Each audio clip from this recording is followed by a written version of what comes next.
am a dreamer. I love spending time in my imagination, asking questions like, how about? Or, why can't we just? And comic books have been a perfect vehicle for my imagination's journey. I mean, why wouldn't they be? Comics have brought us characters like Superman. And better yet, comics can ask questions like, what would happen if Superman crash-landed in communist Russia instead of America? How would that have affected his godlike powers? I started reading comics at the age of 7. We would stop at the bakery after church on Sundays, and while my mom was waiting in line, I'd walk a few doors down to the drugstore and pick up the latest issue of G.I. Joe or Transformers from the spinner rack. In high school, I avoided traditional assigned texts like Romeo and Juliet or To Kill a Mockingbird, and instead would read Bloom County and Calvin and Hobbes in bed at night. As a middle school teacher, I used comics not only to reinforce literacy skills for my students, but also to develop relationships with marginalized students that also didn't care about Romeo and Juliet. After that, I was invited to help start a nonprofit called Pop Culture Classroom, where we used comics as a tool to ignite a love of learning for all students. I've seen comics have a powerful educational effect and help students become better readers, including myself. My love of comics and education has also transformed my wife's classroom, here in an English-Spanish bilingual 5th grade classroom in Boulder, Colorado. And recently she told me a story about a student of hers named Miguel. Miguel's warm smile and gentle heart didn't help the fact that he was struggling as a reader. At the beginning of 5th grade, he was barely reading at a 3rd grade level. But just a few weeks ago at Miguel's parent-teacher conference, my wife shared that Miguel was now reading at nearly a 6th grade level. Filled with pride, my wife turned to Miguel and said, what was it that ignited this spark for you, that fostered this love of reading? Miguel's broad smile beamed, and he looked down and said, Ghosts. It's just so good. Ghosts is a graphic novel or a long-form comic book about a family truly learning to live in the face of a daughter's impending death from cystic fibrosis. Earlier in the year, Miguel had purchased his own copy of Ghosts with money he had scraped together and read it over and over again, at recess, on the playground, during reading time in school, on the bus home, at home, over and over again.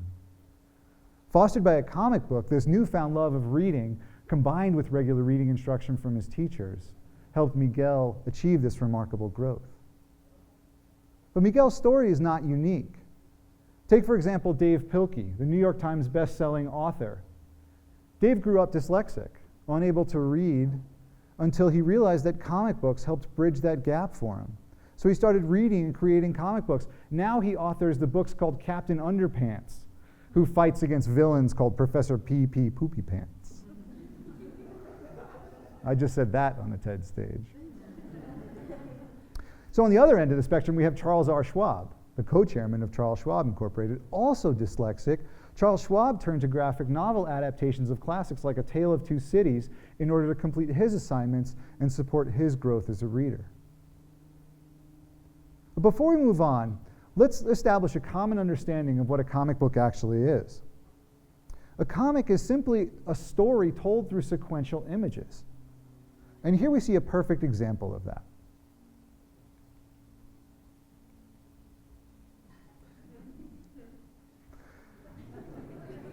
The text, the images, and the implied passage of time all work together to tell an evocative story. Comics are a natural expression of the human experience because all of us think in both words and pictures. And in fact, the first recorded instance of sequential art is 20,000 years old, seen at the cave paintings in Lascaux, France. Here we see the overlapping art, the imagery used to possibly foretell the tribe's coming hunting success, or maybe just honor the animals that they live among and cherish and depend on. Cultures from ancient Egypt to the Maya used pictographic art to tell their stories and histories. In the 1700s, when the printing press became ubiquitous, authors started using text and even speech balloons to communicate their stories. and comics quickly became the format to comment on and both satirize the political and social scenes of the day.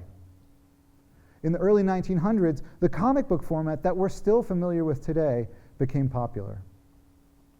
Now, admittedly, when we look at today's comics, they do have a goofy side. They're supernatural heroes and fantastic storylines. They can be a little bit goofy. Take, for example, Arm Fall-Off Boy. His superpower is literally that he can remove his arm and use it as a weapon. Gross, and also a little bit confusing, because what happens when he needs to remove the second arm? How does he do that? And also, what happens after he removes it? How does he actually use it as a weapon? Still trying to figure that out. The other side of comics, today's comics, is that they have a tremendously powerful and beautiful art form. The different medium that's used, the stories that are told, all transform readers, take them on emotional journeys. Another way that today's comics are powerful educational tools is by tackling themes that we all deal with in some form or another. Themes like dealing with personal identity and self-discovery, feelings of otherness, isolation, or depression, and even the consequences of childhood gang involvement. Comics echo the human experience by providing the connective tissue between logic and beauty. This connection between logic and beauty, between story and art, is one of the reasons why comic books are so popular from kids all the way through adults.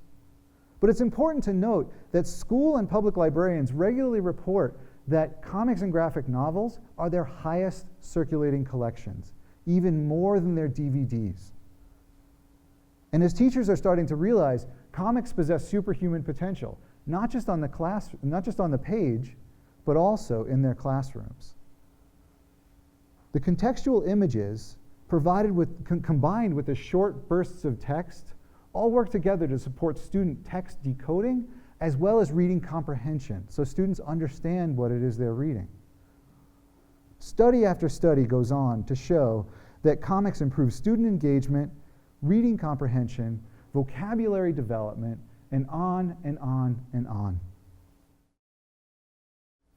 Another reason that I want to talk about why comics are such powerful educational resources is that they inspire multiple readings. Let's go back to that student who was struggling, for example, and say maybe he couldn't understand the text at first while reading this comic, so he chooses just to focus on the images, allowing the pictures and to establish a storytelling sequence in his mind. So he has a sense of what the story's about. He enjoys and appreciates and takes in the artwork.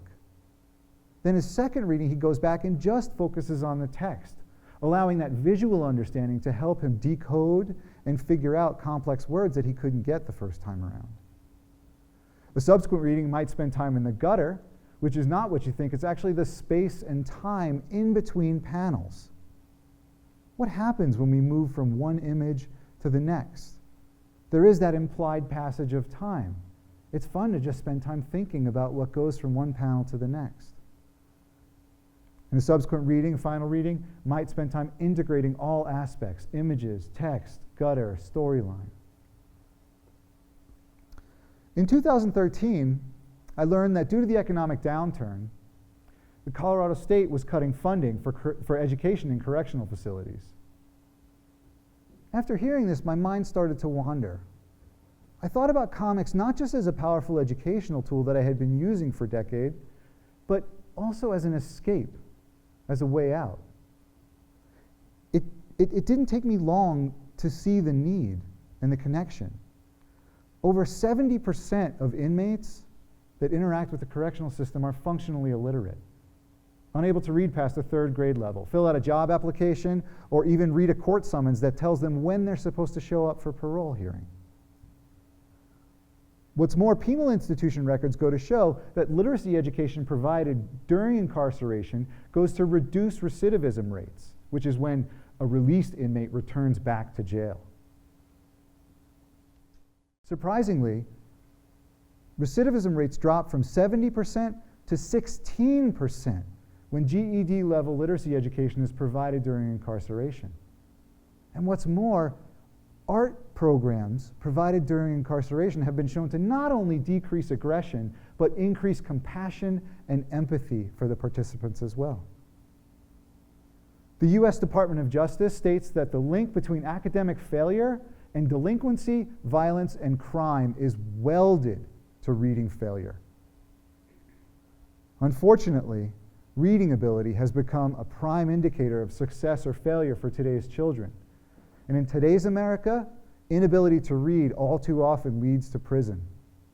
The US Department of Education released a study that shows that 2/3 of all students unable to read at grade level by the end of 3rd grade, that's 8 years old, unable to read at grade level by the end of 3rd grade will wind up in jail or on welfare.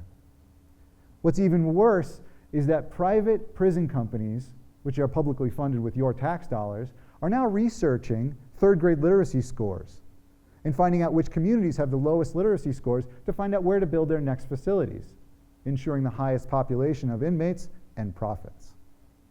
So I thought, why don't we try comics behind bars?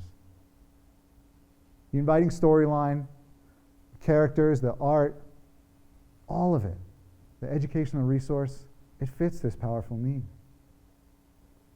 After months and months of researching need and securing funding and hiring teachers, finding a welcoming facility here at Boulder County Jail in Boulder, Colorado, we were ready to start.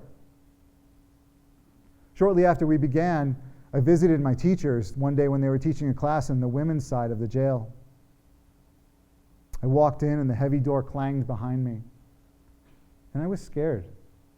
I didn't know what to expect, what I was going to see or hear or encounter. I was escorted to a small classroom with cinder block walls and low ceilings and harsh fluorescent lights. The women filed in, clad in loose-fitting beige clothes and laceless shoes. And they had their folders and they had their books in hand. And I also noticed that they were wearing smiles. They were excited to be there. The first part of the class was no different than the book clubs I had run hundreds of times in my middle school class before. We were chatting about a book called Stargazing Dog.